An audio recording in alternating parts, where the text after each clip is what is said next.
I think we could definitely see a collapse because you're talking about so much money. More than 1/3 of Canadians now have their mortgage amortization extended more than 30 years. This is an absolute disaster, and we're going to go through it in this video and dive into what the regulators, what the government, what they don't want to talk about. You'll forgive me if I don't think about monetary policy.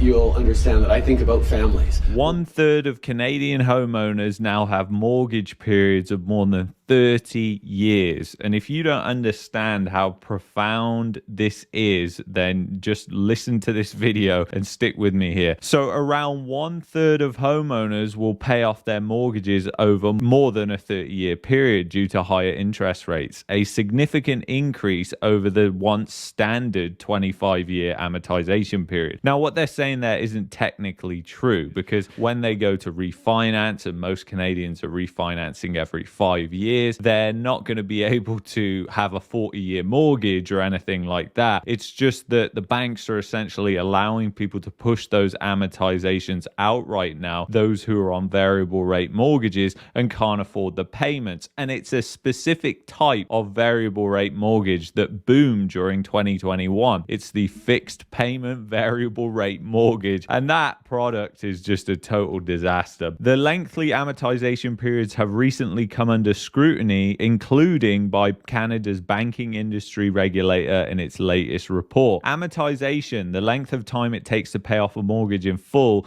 are climbing at many of the major banks. At CIBC, the proportion of mortgages with amortization periods longer than 30 years is 30%. At RBC, it's 25%. At BMO, it's more than 32%, according to their latest regulatory. In Canada, when a homeowner first takes out their mortgage, the amortization is typically around 25 years, but can be longer if you put less than 20% down. And basically, yes, it can be longer. It can go up to 30 years. And essentially what's happening right now is, like I said, they're letting people push out their amortization, negative amortization, and they're not even paying the interest portion of their loan, let alone the principal. So all of this is stacking up. It's all stacking up behind the scenes. Little do the buyers and the borrowers know. The creditors know this, and they think it's great for the time being whilst the economy is good, because the yield curve isn't warning that there's going to be a huge crisis in the Canadian economy, is it?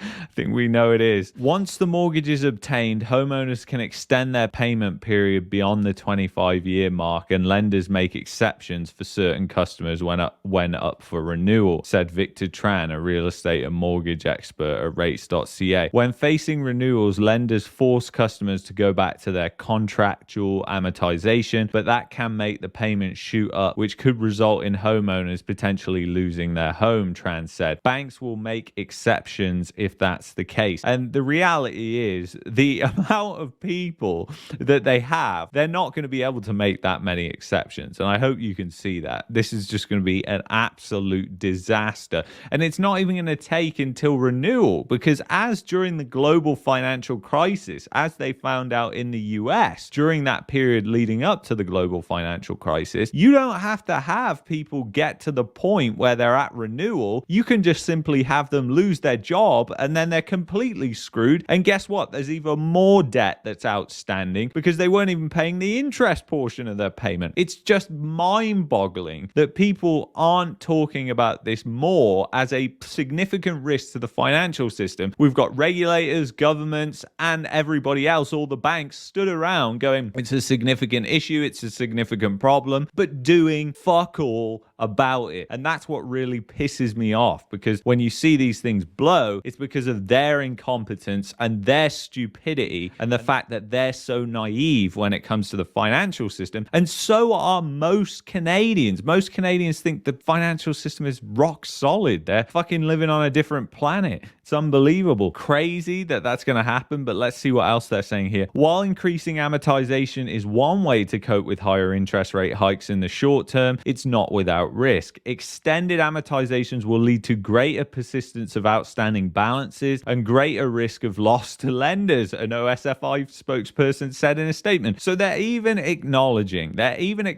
what's going on right now. They're just not doing anything about it. And the thing is, guys, why aren't they doing anything about it? Have you worked it out? Yeah, it's because if they do anything about it, they have to take some responsibility, right? Because if the OSFI says, okay, you cannot do these negative amortizations, you're gonna have to start resetting people's payments, and if they can't pay, you're gonna have to foreclose on them. Everyone's gonna point the finger at the OSFI and say, you were the one who did this, you were the reason I lost my home, when it was really the bank. So nobody wants to take responsibility, nobody wants to take accountability, and this is the world we live in right now in 2023, unfortunately. And I think this is the scariest part about everything that's gone on over the past 3 years, is the complete lack of accountability and responsibility. So let's see what else they're saying here. So extending amortization periods is one of the major solutions to help homeowners who are struggling with their monthly payments, he said. The only other option is to cut the budget expenses to ensure that the mortgage is being paid, he added. It's a solution that's working because we haven't seen a wave of forced sales come to the market. Famous last words. I mean, this is just baffling. It really is baffling that they're even saying that, because that is what is waiting down the pipe. Right now, unemployment is low, and that is one of the laggiest indicators that we have for the economy. So that will rise last, and it will rise sharply, and it will be a fast rise, and that will mean people will be losing their jobs. A lot of people who moved around, got into these variable rate mortgages, because I'm willing to bet probability of the people who took out these variable rate mortgages were a lot of the people who were moving outside of the city, maybe moving provinces and all the rest of it. I think we could definitely see a collapse, because you're talking about so much money. And if we look at Canadian mortgage debt right here, you can see how it's grown from 2019. So we're around 1.57 trillion in mortgage debt, and now we're around 2.07 trillion in mortgage debt. So it's gone up by more than 25% since 2019, which is just an unbelievable amount of growth. It's the type of growth that you would expect during a mania. And the reason it's gone parabolic is not because there's all this newfound wealth in the economy. I hope you can see that. It's just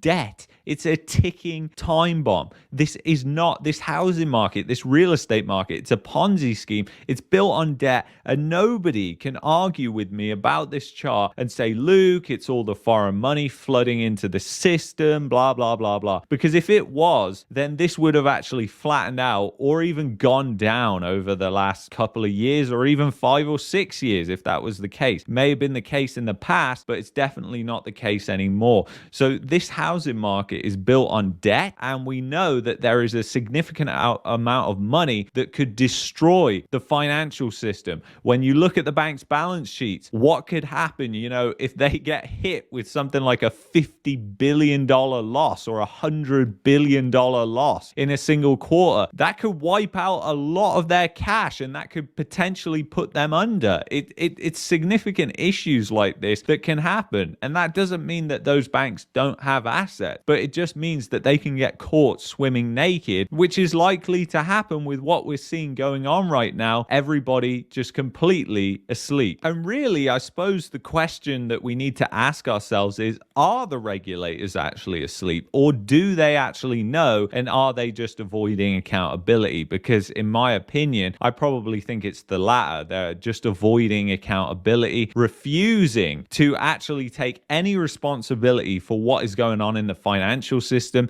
and they are the ones that are supposedly regulating the banks. And because the banking system is such a mess right now, they are just sitting on their hands. They're not doing a lot. So it's absolutely baffling, guys. There's so much risk in the banking system, and this could quite possibly be what the yield curve is warning us about. So anyway, if you've enjoyed this video, you might like these videos here, and I will see you in the next one. Take care of yourselves, guys. Bye-bye.